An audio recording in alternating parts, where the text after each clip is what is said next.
Olá pessoal, aqui é o Velgas, hoje é dia 17 de maio de 2025. Putin zomba de Trump.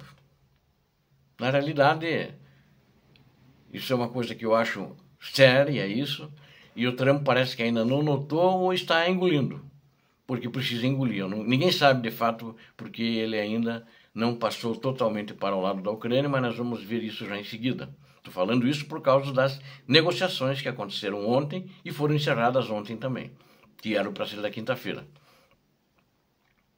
Quero convidá-los a inscrevam-se no canal, deem um like, compartilhem com as suas redes sociais e façam seus comentários.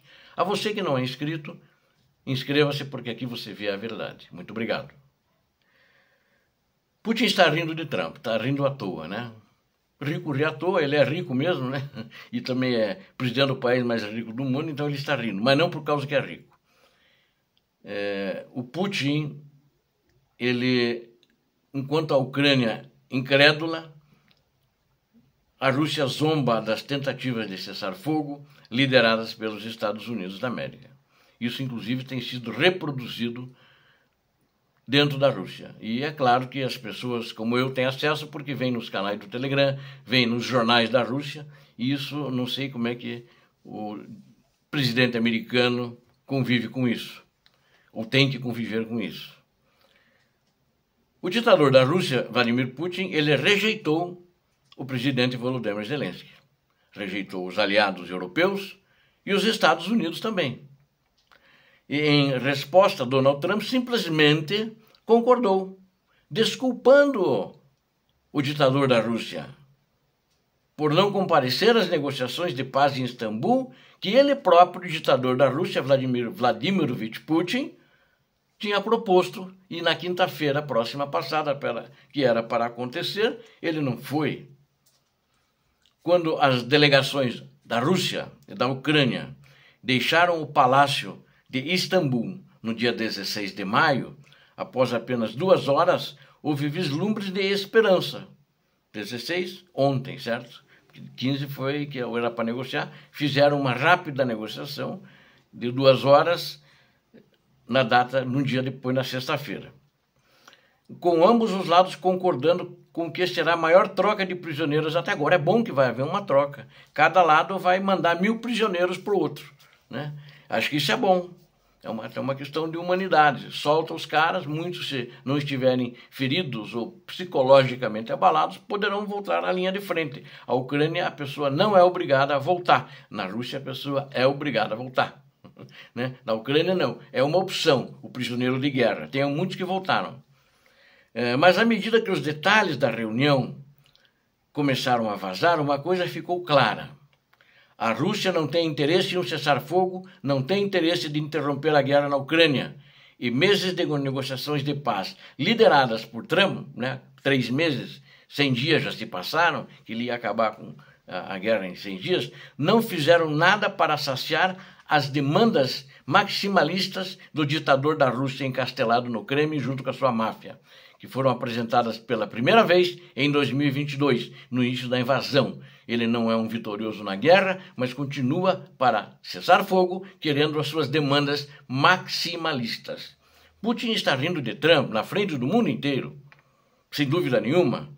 Isso aqui, inclusive, essa frase que eu estou usando, foi dita por um soldado e publicada na imprensa ucraniana. O soldado não foi identificado por questões de segurança, né, segundo os jornais que publicaram na Ucrânia. De acordo com os protocolos militares, inclusive, ele não pode ser identificado e nem em que zona, qual das frentes de todo o teatro de operações ele está combatendo. Com base nos resultados de 3 anos de guerra, aos olhos de Putin, todos os líderes do mundo ocidental são fracos, são otários. Isso já pela falta dele na quinta-feira, né, no dia 15, que não foi a reunião que ele mesmo propôs, ele mostra que ele chama todo mundo de otários. E depois de um primeiro dia que se transformou, pela falta do ditador da Rússia na negociação, transformou em uma confusão e muitos xingamentos. Sem sequer haver nenhuma conversa. As esperanças eram um pouco maiores em 16 de maio, que foi ontem. Anteontem não, né? de que as duas delegações se encontrassem, mesmo porque desta vez ambas estariam definitivamente na mesma cidade desde o início. Então, as delegações estavam e chegaram quando foi planejado. Agora, com atraso de 1 hora, as negociações começaram na hora do almoço, né? E terminaram menos de 2 horas depois. Então, negociação mais rápida, né? Não tinham que discutir também, né? Quem decide pelo lado da Rússia não estava lá. Não veio, não quis vir. Em uma nota positiva, a Rússia e a Ucrânia chegaram a um acordo de troca de prisioneiros de guerra, na mesma proporção, 1.000 contra 1.000, né? Ou seja, a Ucrânia manda 1.000 prisioneiros e eles devolvem 1.000 para a Ucrânia. Isso foi anunciado pelo ministro da Defesa da Ucrânia, que estava liderando as negociações, o Rustem Umerov, ele que liderava essa delegação ucraniana.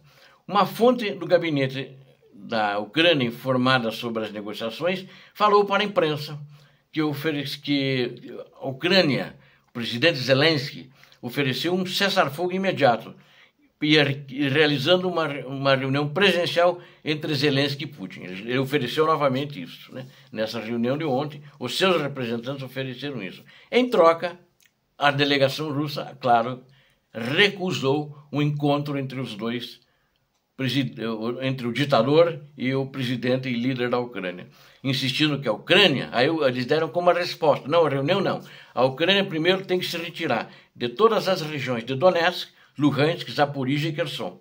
Apesar da Rússia não controlar as reuniões 100%, não controla integralmente e está tendo dificuldades em avançar, ou melhor, não está avançando na região, né?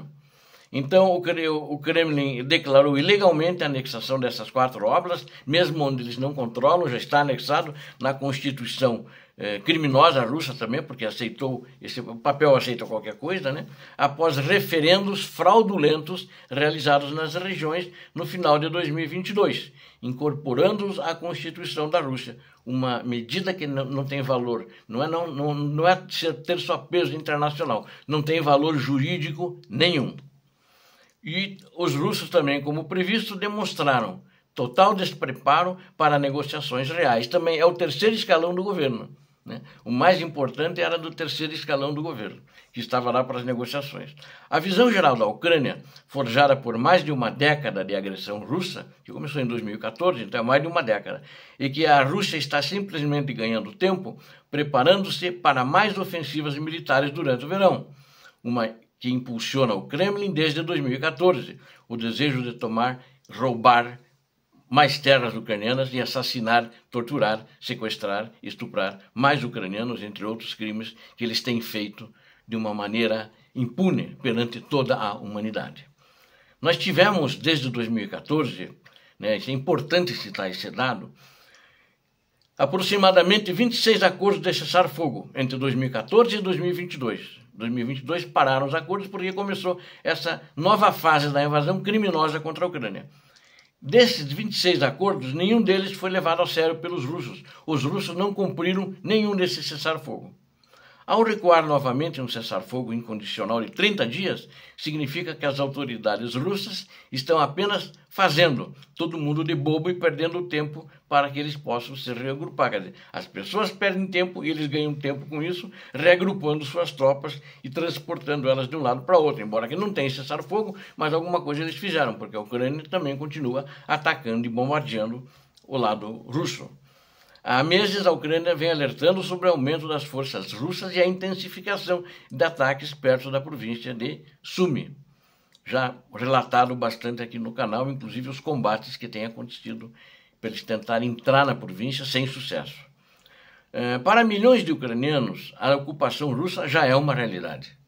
O caminho que as negociações de paz lideradas pelos Estados Unidos da América tem seguido até agora está agravando os temores de que a ocupação possa se tornar permanente, né? O que eles temem, na realidade, que haja uma linha de demarcação, ela se torne um novo muro de Berlim, né? O que eles pegaram vai ser deles, vai ter uma linha, uma cerca de arame farpado, ou sei lá o quê, que ninguém passa de um lado para outro, e a população ucraniana está com esse temor. Mesmo porque no governo anterior do Joe Biden eles não pensavam assim, porque o Joe Biden tratou o Vladimir Putin a pão e água, nem queria falar com ele. E esse, já antes de assumir, trocava ligações e bilhetinhos, sei lá o que, beijinhos com o ditador da Rússia. Uma postura diferente. O ditador da Rússia voltou também ao foco no palco, as luzes também sobre ele, por causa dessas conversas, mas ele, na realidade, tem feito o Trump de bobo, ou talvez seja essa a peça ensaiada pelos dois. Eu acho que o que pode acontecer, que a população diz, que esses predadores, Trump e Putin, a opinião do povo ucraniano em pesquisas feitas, destruem e saqueiem a Ucrânia, transformem-na em uma colônia e nós, o povo ucraniano, né, em seus escravos.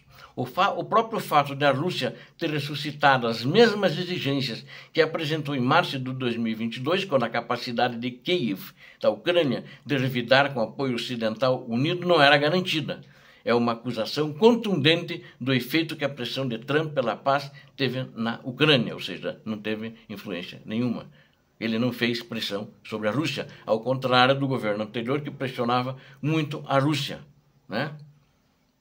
E parece que o Trump não está pronto para aceitar que a Rússia o esteja enganando e fazendo-o parecer um idiota. Na realidade, nessa relação da Ucrânia, essa é a situação que está acontecendo no momento. Na situação atual, a Ucrânia enfrenta mais meses de guerra, a Rússia continuará bombardeando as cidades ucranianas pacíficas e acredito que negociações reais só poderão ser possíveis provavelmente no ano que vem, não durante 2025. Obrigado a vocês que assistiram esse vídeo, conto com vocês. Inscrevam-se no canal, deem um like, compartilhem com suas redes sociais e façam seus comentários. Inscrevam-se no canal, aqui vocês acabaram de ver a verdade. Deus abençoe vocês, Deus abençoe a Ucrânia, Deus abençoe o Brasil. Paz e bem, paz para toda a humanidade. Obrigado.